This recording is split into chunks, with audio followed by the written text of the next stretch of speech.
This conference will now be recorded. Hey, everybody, welcome back. Dr. Doug Smith here. It's Monday, and I am audio only today because where I live, way out in the country, we just don't have a lot of bandwidth. I don't have a great internet connection. And when I try to do audio and video, something just always messes up. And I'm not that great to look at anyway, so audio is probably a blessing for everybody. So let's just move forward. Okay. Uh, we closed last week talking about the role of administrative law in what we are doing, and how we are looking to use administrative law to help rescue our people. Everything we do is about rescuing our people. Everything we do is about rescuing our people, helping our people, getting the truth recognized of what actually happened to our people. Getting the recognition that they were genetically damaged simply by taking the opioids. They took the opioids as prescribed, and every single dose did a little more genetic damage, a little more genetic damage, a little more genetic damage, until you reach some unknown threshold. And then when you try to quit taking the opioids, you lose control of the nerves that control the internal organs and organ systems. That's why if you've ever experienced the sickness, stop and think about it. You're losing control of your organs and organ systems one by one. Your eyes are watering, your nose is running, you're yawning, you're pouring sweat, the hair standing on end, your heart is pounding, you've lost control of your bowels. And unfortunately, you've also lost control of a very dangerous organ called the adrenal gland. That's where adrenaline is stored. That's where adrenaline is made and stored. And adrenaline is vital to life. Adrenaline is vital to life. It's one of the most powerful organic molecules known in the universe. And Mother Nature stores it in your adrenal gland on top of your kidneys, tucked safely under your rib cage where trauma and accidents can't get to it. But then lo and behold, this genetic damage from the opioids causes the adrenal gland to lose control. And what happens is our people are getting this surge of adrenaline. How do we know that? Well, we were suspicious because we looked at the studies from Dell from 1990 and Keimbaum from 1998. Those are very well covered in the Citizens Petition. And then we did our own research. We were the very first researchers in the history of the human race to ever actually draw adrenaline levels on individuals while they were sick with what is known as opioid withdrawal. We suspected that we would see elevated levels of adrenaline.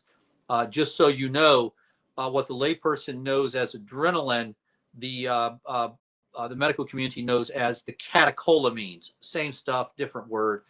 There are three adrenalines. There are three catecholamines: epinephrine, norepinephrine, and dopamine. All three are made and stored in the adrenal gland. And so we were the first ones to ever draw blood work on individuals while they were sick. We got volunteers to take no opioids for 3 days. They got sick. They came into the lab. They came into the office. We drew their blood work, sent it off to the lab company, LabCorp, actually, for analysis. And lo and behold, 13 out of 15 of the people had adrenaline levels that would have caused a heart attack. How these people survived, I have no earthly clue. And quite frankly, the more we looked into it, the more we're convinced that not everybody did survive. We think there have been over 3 million deaths from unnecessary and preventable heart attacks at this point so far. And so, yes, we're doing everything we can to get the message out there, to get the word out there. Yes, that is exactly what we're doing. And along those lines, okay, this citizens petition is a very important part of that. And so take a look at what we have on the screen there, okay, and let's go over this together, okay. This is the part of the citizens petition called the statement of grounds. Okay, this is where we state our evidence. Okay, and in this citizens petition, we're laying out 3 types of evidence, and it's right there in front of you on your screen. Number 1, the scientific evidence that supports the opioid-induced toxic methylation of the OPRM1 gene. We'll come back and talk about that. Number 2, the scientific evidence that supports the disease state that is the result of this toxicity. We'll come back and talk about that. And number 3, the scientific evidence that supports the effectiveness of the antidote that is buprenorphine. That's the science that we have included in this citizens petition. It's all there. Okay, so going back to number one, the scientific evidence that supports the opioid-induced toxic methylation of the OPRM1 gene. Don't get caught up on the words. Don't get caught up on the nomenclature. OPRM1 gene stands for opioid receptor mu1. Opioid receptor mu1. Mu.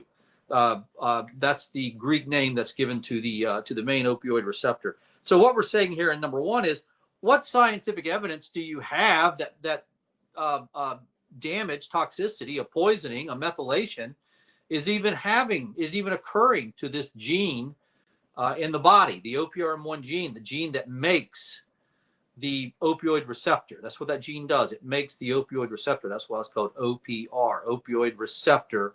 Which receptor is it? There's several of them. Well, this happens to be mu number one. So there you go. That's why it's called OPRM1.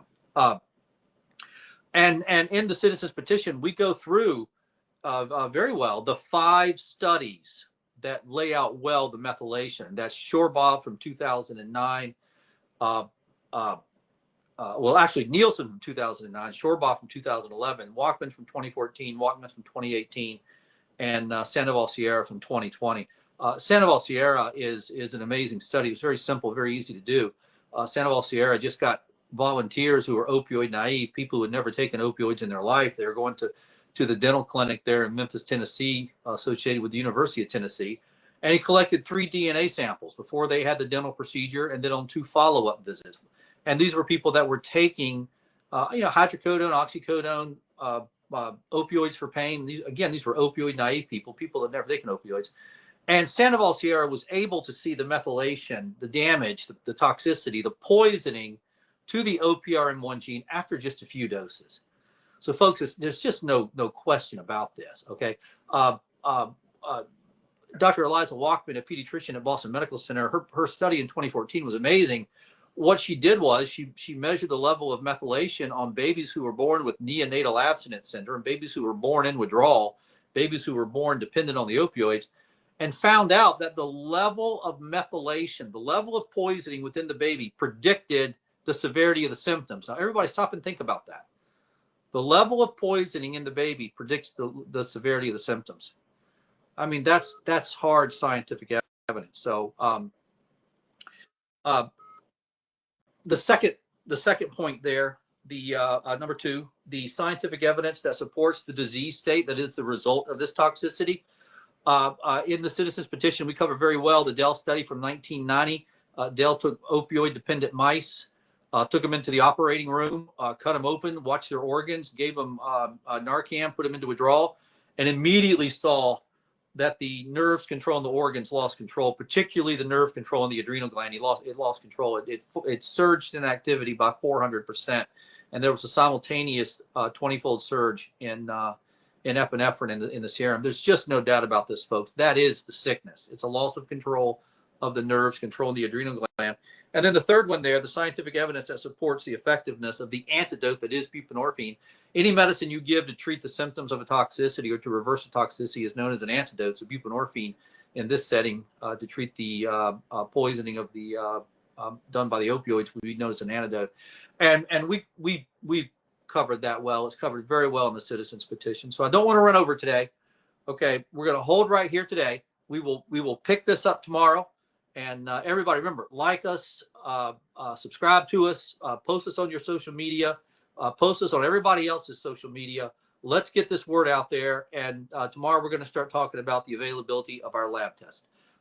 Thank you once again. My name is Dr. Doug Smith, and we will see you tomorrow.